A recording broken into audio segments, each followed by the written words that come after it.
आतंकवादी मुसलमान हो सकता है, क्रिश्चियन हो सकता है, बुद्धिस्ट हो सकता है, हिंदू हो सकता है। हुजूर पाक सल्लल्लाहु अलैहि वसल्लम के लिए इज्जत मंद होने के लिए आप किस जात में पैदा होते हो ये जरूरी नहीं होता है। तुम्हें शर्म है? कुछ शर्म आया है?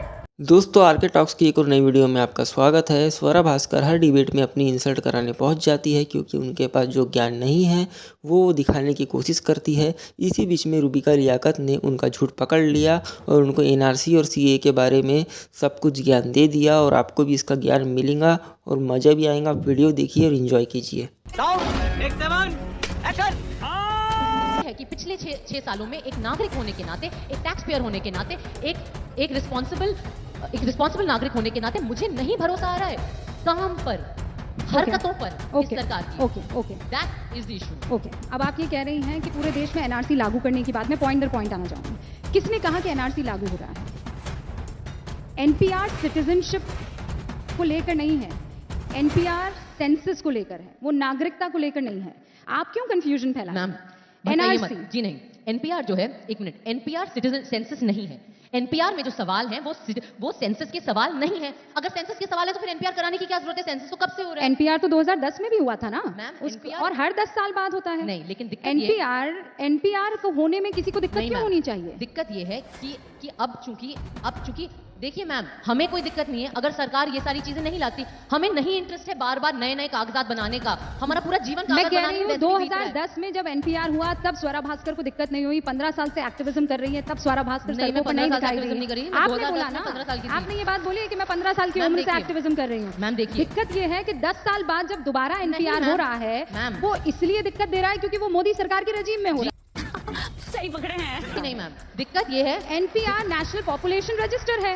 मैम देखिए, दिक्कत ये है कि एनपीआर जो है वो ऐसे हवा में थोड़ी ना एनपीआर की बात शुरू हो गई। बात कैसे शुरू हुई? मैं वही आपको कह रही हूँ, शुरुआत होती है NPR is a regular process. Would you like me to answer your question और you want to just keep that topic? नहीं, मैं सिर्फ आपको समझा रही हूँ। नहीं समझाइए। आप एनआरसी एनपीआर मत कीजिए ना, आप मुझे मत एनपीआर डिफरेंट है। आप मेरा जवाब एनआरसी डिफरेंट है, मैम सीएए डिफरेंट है। मैम आप बिना संदर्भ के ना ये बहुत बेहतरीन तरीके से हम जो है चीजों को भटकाते हैं और फॉल्स इक्विवेलेंसेस, जिसका मुझे हिंदी एग्जैक्टली नहीं पता है, लेकिन झूठी बराबरियां करते हैं। ये पूरा जो डिबेट है इसे बिना संदर्भ के आप नहीं देख सकते। मैंने बार बार आपको कहा है संदर्भ क्या है। पहला संदर्भ, लोकसभा इलेक्शन में गृह मंत्री साहब के बार बार उत्तेजित और विभाजित करने वाले बयान देना सीए को लेकर। दूसरा संदर्भ क्या है? एनआरसी। असम में एनआरसी जो इतनी बुरी तरह से असफल रहा कि 19 लाख लोग जो भारत के नागरिक थे वो छूट गए बाहर, जिनमें से ज्यादातर हिंदू थे। मैं सिर्फ ये इसलिए कह रही हूं क्योंकि बार बार धर्म की बात ये सरकार करती है। तीसरा संदर्भ ये कि एनआरसी में इतने डरावने प्रोविजंस हैं जिससे आम नागरिक जो है, और ये सिर्फ किसी कम्युनिटी की बात नहीं है, एनआरसी के ड्राफ्ट कहाँ है? एक मिनट, एनआरसी का ड्राफ्ट कहाँ है? हर आम गरीब मुझे ड्राफ्ट बता दीजिए ना। कागजात नहीं है, ड्राफ्ट कहाँ है एनआरसी का? कहाँ है एनआरसी का? सरकार से पूछे मैम, मुझसे क्या पूछ रही हैं? आप बता रही हैं कि डरावने प्रोविजन है। बात क्यों नहीं? आप कह रही हैं किसने? हियर मी आउट, मेरा सवाल सुनिए। 1 सेकंड। नो मैम, आप जिसका जन्म नहीं हुआ उसका मुंडन करवा रही हैं। एनआरसी कहाँ है? नहीं, जवाबदेही मेरी नहीं है, जवाबदेही सरकार की है क्योंकि ये बात हम नहीं लाए यहाँ पे। सुनिए, आपने कहा कि एनआरसी में इतने डरावने प्रोविजन हैं, तो मैं कह रही हूँ कि आप ड्राफ्ट दीजिए ना। मैं इस डिबेट को यहीं खत्म कर दूंगी। एनआरसी का ड्राफ्ट स्वरा भास्कर के पास है, जीशान आपके पास है, असम सिग्मान चौधरी आपके पास है। काम नहीं है मैम। आप मुझे ड्राफ्ट दे दीजिए। एक मिनट, एनपीआर के सवाल दे दीजिए। मैं डिबेट यहीं खत्म कर दूंगी। मैं सरकार में नहीं हूँ, मैं डिबेट यहीं खत्म नागरिक हूँ। मेरा काम है इस देश के कानून का पालन करना और टैक्स भरना। मेरा काम ड्राफ्ट बनाना नहीं। आप हवाई बातें क्यों कर रही हैं? हवाई बातें नहीं कर रही हूँ। नहीं तो आप भड़काएंगी लोगों को। हवाई बातें नहीं कर रही हूँ मैम। एनआरसी का एक उदाहरण। आप भड़काएंगी मैम, एनआरसी का एक आप उदाहरण। वोट देने जाएंगी, कागज दिखाएंगी और नारे लगवाएंगी कि हम कागज नहीं दिखाएंगे। पिताजी और दादाजी और उनके दादाजी के कागज नहीं दिखाने होते मैम वोट देने के लिए, ठीक है? आप ऐसे घुमाइए मत बातों को। नहीं, मैं कोई घुमा नहीं रही हूँ। नहीं मैम, मैं बहुत सीरियस लेवल पर आपसे डिस्कशन कर रही हूँ। नहीं, ये discussion you are not letting me speak first of all. Of course do. No, आप बोल रही हैं कि हम लोग हवा में बात कर रहे हैं। कैसी हवा में मैम? जब असम एनआरसी के ड्राफ्ट 10 साल तक एनआरसी का पूरा प्रोसेस असम का सीए से कोई लेना देना नहीं है, एनआरसी से लेना देना। बातें कर रहे हो, असम का कोई सीए से लेना देना नहीं है। कैसे लोग रहते हैं यार यहाँ पर।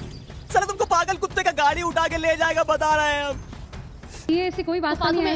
प्रोटेस्ट चल रहे हैं असम में। आपने एक्ट पढ़ा है स्वरा? सीए का लेना देना पूरे देश से है। आपने एक्ट पढ़ा है स्वरा? मैं बार-बार कह रही हूँ आपको, सीए आपने एक्ट पढ़ा है स्वरा? मैं आपके लिए एक्ट लेकर आई हूँ। मैंने रेलेवेंट सेक्शंस पढ़े हैं। मैं आपके लिए एक्ट लेकर आई हूँ, मुझे यकीन है आपने एक्ट नहीं पढ़ा होगा। आप मुझे ये बताइए, डाउटफुल सिटीजंस का जो लिस्ट है उसको लेकर आपकी क्या राय है? जो लोग डिटेंशन सेंटर में मरे हैं, जिनके पास कागजात थे, उनको Here is लेकर the आपकी act. क्या राय है? Here एक is the मिनट, act. जो 15 या इस एक्ट को पढ़िए स्वरा, जो 19 इस एक्ट को पढ़िए स्वरा, इसमें मुसलमानों का कोई जिक्र नहीं है। आप मुसलमानों को भड़का रही हैं। इस एक्ट में माइनॉरिटीज का देखिए मैम। हिंदुस्तान के कोई जिक्र नहीं है। देखिए मैम। इस एक्ट को पढ़ लीजिए, रट लीजिए। No ma'am. इसमें किसी भी माइनॉरिटी का हिंदुस्तान की जिक्र नहीं है। नहीं मैम, आप पढ़िए इस एक्ट को। देखिए मैम, और एनआरसी का, रुबिका जी। सीएए का असम के एनआरसी से कोई वास्ता नहीं। मुझे रुबिका पता जी, है, मुझे पता रुबिका आप नहीं जी, पढ़ेंगी। मैं- आप पढ़ेंगी तो मैंने- आपका झूठ सामने आ रुबिका जाएगा। जी, आप नहीं मैंने पढ़ेंगी। मैंने रेलेवेंट चीजें पढ़ी हुई हैं, पहली बात। मैं पढ़ने लेकर दूसरी आई हूँ, बात, पढ़िए ना।